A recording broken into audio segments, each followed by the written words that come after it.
po guys, ngayon turuan ko po kayo kung paano i-turn on ng Facebook comment section sa inyong mga posts. Pero bago yan guys, baka pwedeng makahingi ng suporta. Paki-click naman po ang like and follow button guys.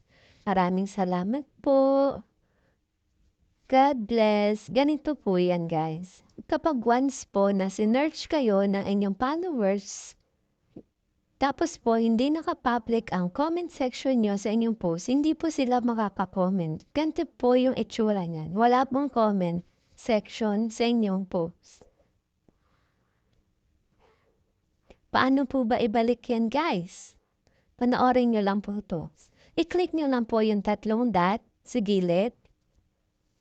Tapos i-click nyo din po yung who can comment on your post.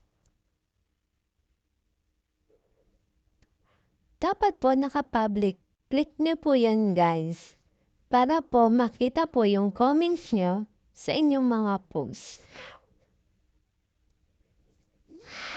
Pagkatapos nyo pong i-click yan, click nyo po yung done. Tapos balik ulit po kayo sa inyong post. So yun guys, meron na po nakalagay na comment section sa inyong mga posts.